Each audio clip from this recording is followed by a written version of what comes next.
Assalamualaikum warahmatullahi wabarakatuh.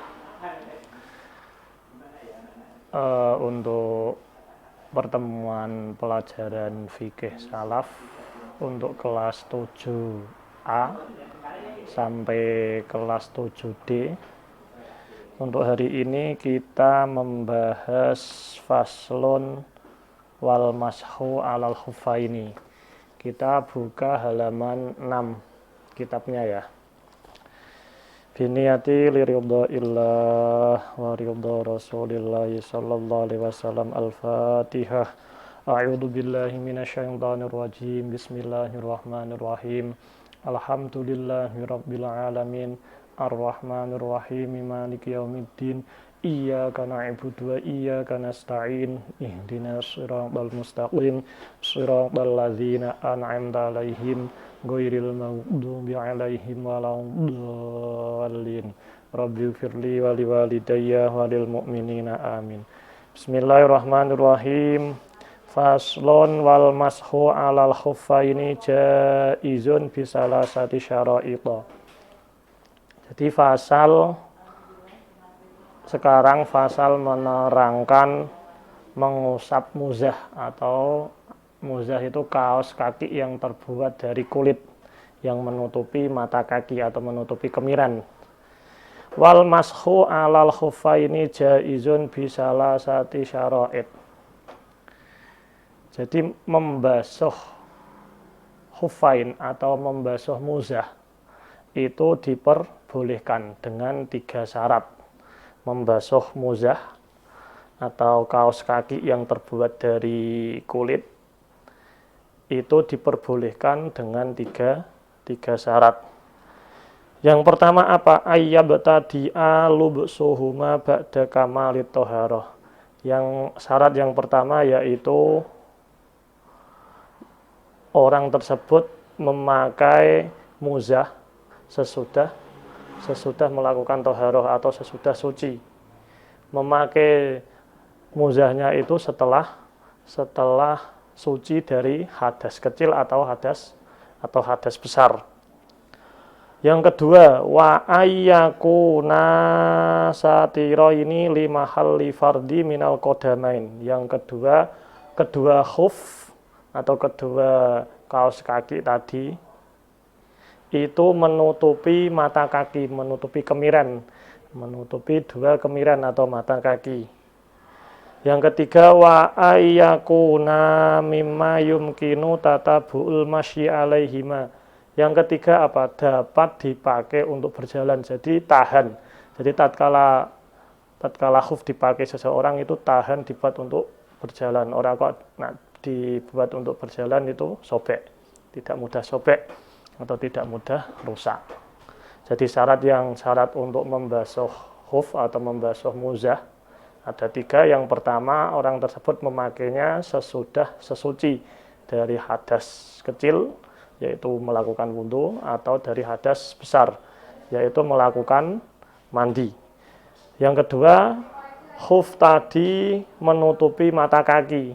Jadi syaratnya khuf itu terbuat dari kulit yang menutupi mata kaki. Syarat yang ketiga, khuf tadi tatkala dipakai itu kuat digunakan untuk bepergian atau tidak mudah robek.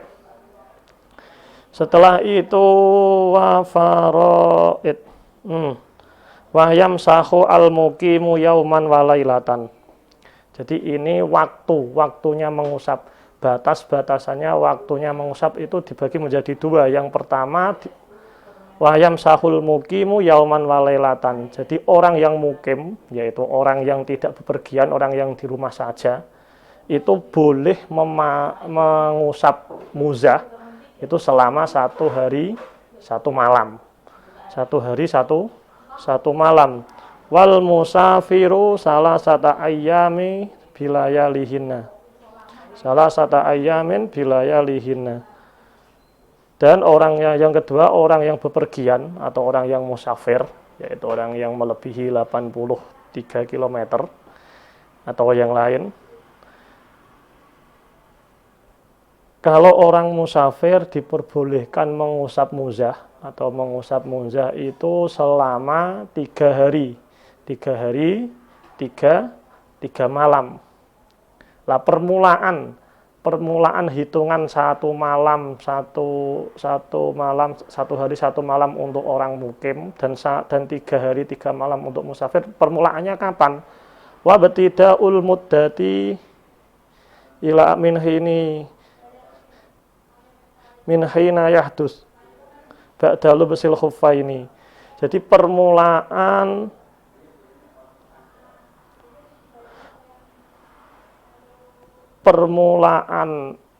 orang tersebut membasuh khuffaini, membasuh muzah, permulaannya yaitu tatkala orang tersebut hadas sesudah memakai muzah.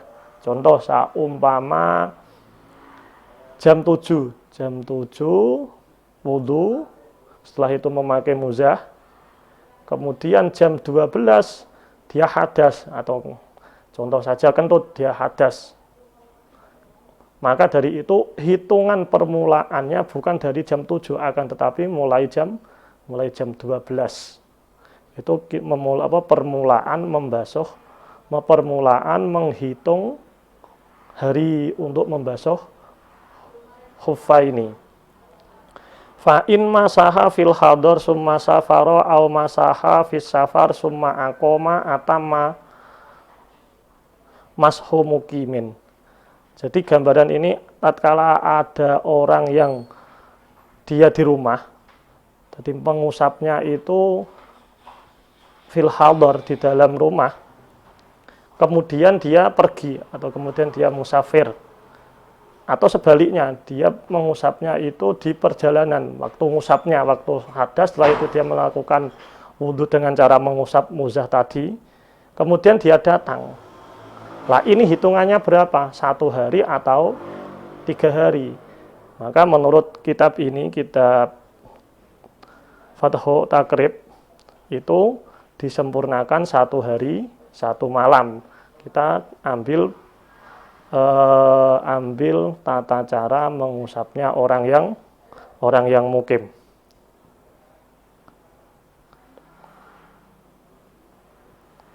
Wa yabtulu al-mashu bi salasati asya.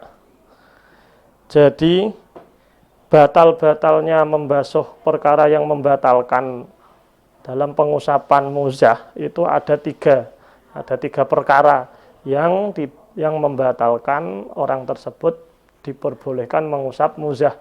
Yang pertama apa? Bihol ihima. Yang pertama dengan adanya orang tersebut melepaskan muzah. Jadi saumpamanya muzah kok dilepas, itu sudah membatalkan pengusapan.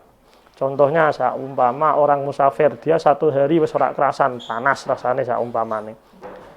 Jadi pengusapan pada orang musafir itu batal tatkala dia melepaskan kedua muzah. Yang kedua yang membatalkan mengusap muzah yaitu wangqidha'il muddati, habisnya masa. Jadi waktunya sudah habis, yaitu jika orang mukim 1 hari 1 malam, jika orang musafir 3 hari 3 malam, dan pengusapannya dimulai dari orang tersebut hadas. Orang tersebut hadas sesudah memakai muzah. Yang ketiga yang membatalkan pengusapan muzah yaitu apa? Wa mayujibul ghusla, yaitu sesuatu yang mewajibkan mandi.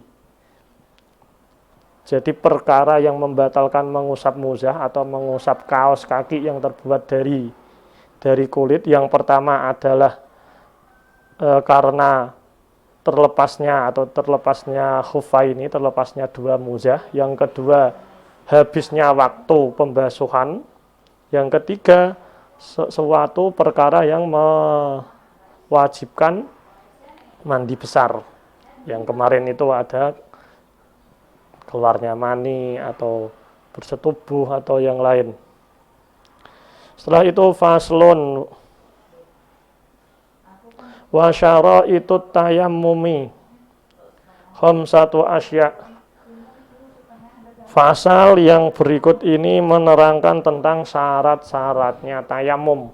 Tayamum yaitu pengganti wudhu. Pengganti wudhu, menghilangkan hadas kecil atau hadas besar, pengganti wudhu atau mandi. Itu wasyara itu tayamumi khamsatu asya. Syarat-syaratnya tayamum. Syarat-syaratnya tayamum itu ada 5. Yang pertama apa? Wujudul uzri bisa faren au marodin. Yang pertama adanya udur. Adanya udur karena bisafar, karena perjalanan, au marodin atau sakit. Sakit yang tidak kuat terkena oleh air, atau terkena oleh air ini tambah masyakoh, tambah sakit. Yang kedua, waduhulu waktu sholati. Yang kedua, melakukan tayamum syaratnya sudah masuk waktu sholat.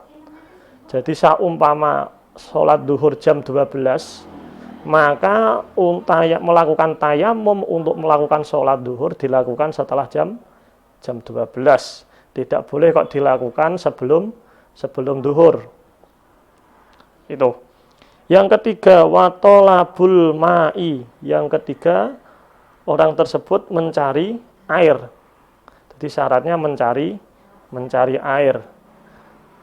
Mencari air, tidak kok menemukan air, tapi mencari. Kalau gitu mencari itu ada usahanya, buat digoleki ngalor, goleki ngidul, goleki ngetan atau goleki ngulon. Intinya kita ada usaha untuk mencari. Yang keempat,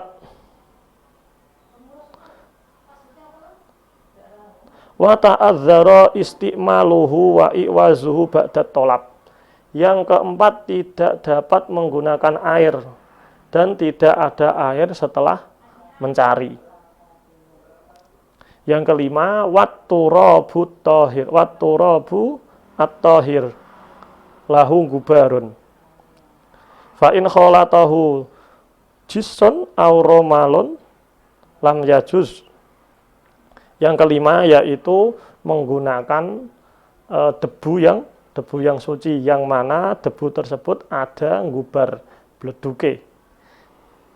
Ada bleduk, yaitu debu yang halus.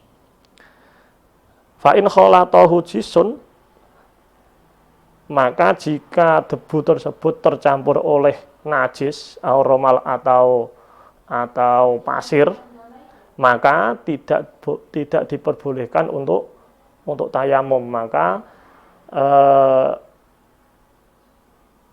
turab atau tanah tersebut yang bercampuran dengan najis atau dengan pasir, maka turab tersebut atau tanah tersebut tidak diperbolehkan digunakan untuk melakukan tayamum. Wa faraiduhu arba'atu asya'a. Fardunya tayamum. Setelah itu kita membahas fardunya tayamum. Tadi kan syarat-syaratnya tayamum itu ada 5. Sekarang wa faraiduhu arba'atu asya'a. Fardunya tayamum. Fardunya tayamum itu ada 4 macam, ada 4 perkara, ada 4 bagian. Yang pertama apa? An-niyatu. Yang pertama niat. An-niyatu yang pertama niat. Jadi fardunya tayamum itu ada 4. Yang pertama adalah niat. Yang kedua wa mashul wajhi, mengusap. Yang kedua mengusap wajah, tidak membasuh wajah, tapi mashul wajhi, mengusap wajah. Yang ketiga wa mashul yadaini, yang ketiga mengusap tangan, 2 tangan, mengusap 2 tangan ma'al mirfaqo ini sampai dengan siku. Wa tartibu dan tertib. Yang pertama adalah niat, yang kedua adalah mengusap wajah, Yang ketiga mengusap tangan, kedua tangan sampai kedua siku. Dan yang keempat adalah tartib, urut. Wa sunanuhu utawi sunnah-sunnai tayamum salah satu asya'a itu ada 3. Sunnah-sunnahnya tayamum itu ada 3 macam. Yang pertama at-tasmiyatu, yang pertama membaca bismillah. Jadi sebelum melakukan tayamum disunahkan membaca bismillah.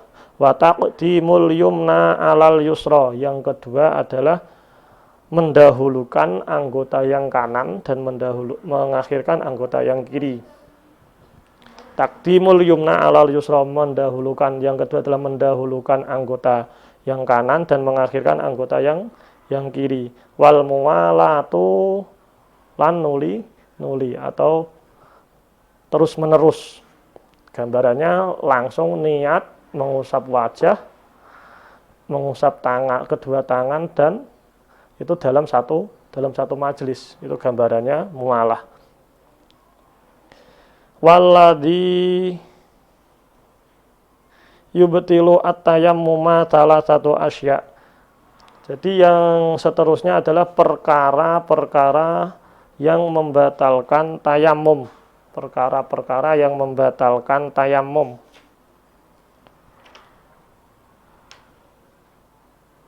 Perkara-perkara yang membatalkan tayamum itu ada 3. Ada 3 macam. Yang pertama apa? Ma yubtilul wudu. Yang pertama adalah suatu perkara yang membatalkan wudu. Kemarin sudah dijelaskan batal-batalnya wudu. Di halaman 4 ada 6 macam makharaja minasabilain ila akhirih. Ini perkara yang membatalkan tayamum itu ada 3 macam. Yang pertama adalah suatu perkara yang membatalkan wudu, yang mana perkara yang membatalkan wudu ada 6. Setelah itu ditambahi waru'yatul ma'i fi ghairi waqtis shalah. Melihat air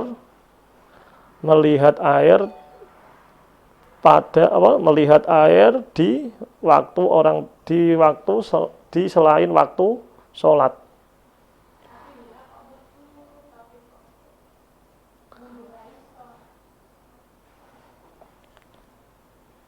Wariddatu, yang ketiga adalah riddah atau murtad.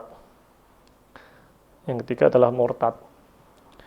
Jadi perkara yang membatalkan tayamum itu ada 3. Yang pertama adalah suatu perkara yang membatalkan wudu. Yang kedua, orang tersebut melihat air di waktu orang tersebut tidak melakukan sholat. Yang ketiga adalah murtad. Wa sahibul jabair. Wa sahibul jabairi yamsahu alaiha wa yatayammamu wa yusalli wa la i'adata alaihi in kana wada'uha ala tuhrin. Sahibul jabair atau yang disebut orang yang mempunyai perban atau orang yang diperban. Orang yang diperban.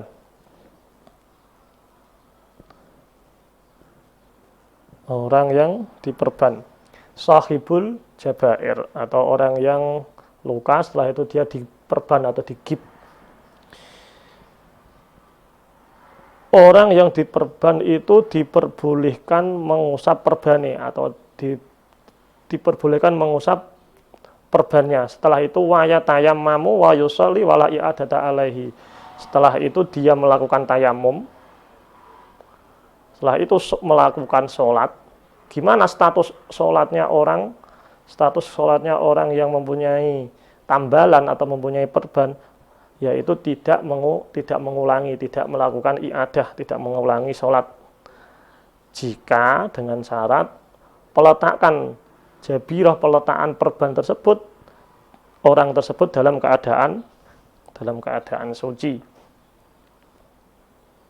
Jadi prakteknya orang yang seumpama ada orang kecelakaan, setelah itu dibutuhkan perban atau dibutuhkan penambalan penyumbatan dengan perban.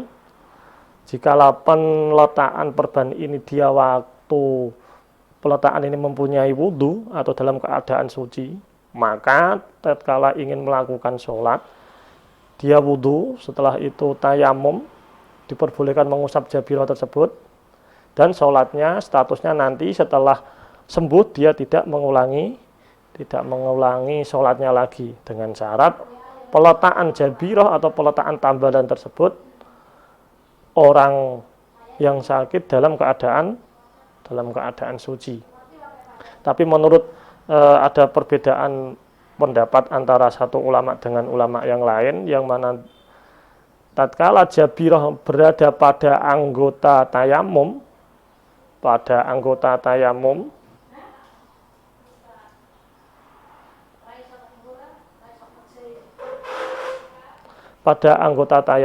maka menurut Imam Nawawi itu dia mengulangi sholatnya walaupun dalam keadaan suci waktu peletakannya. Tapi menurut jumhurul ulama di dalam kitab Majmu' tidak ada perbedaan antara peletakannya itu ada di anggota tayamum atau di selain anggota tayamum. Wa yatayammamu likulli faridatin wa yusalli bitayammumi wahidin masya'a minan nawafil. Jadi penggunaan tayamum untuk melakukan sholat fardu, kalau melakukan sholat fardu itu tayamum satu tayamum digunakan untuk sholat fardu satu kali. Contohnya kamu ingin sholat duhur dengan menggunakan tayamum, boleh melakukan sholat duhur atau sholat fardu berupa duhur dengan satu kali saja. Tidak diperbolehkan satu tayamum digunakan untuk sholat duhur dan sholat asar. Tapi diperbolehkan satu tayamum diperbolehkan digunakan melakukan sholat sunnah berapa kali yang engkau mau. Jadi satu tayamum boleh dipergunakan satu fardu dan sholat sunnah beberapa kali. Sekian dari saya. Mudah-mudahan apa yang saya sampaikan bisa menjadikan kemanfaatan ilmu.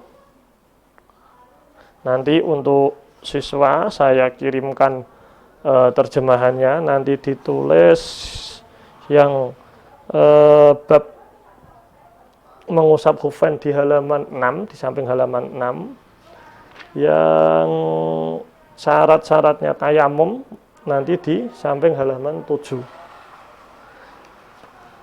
Nanti setelah itu difoto dikirimkan ke nomor saya. Sekian dari saya. Wassalamualaikum warahmatullahi wabarakatuh. Barakallahu fi ilmina.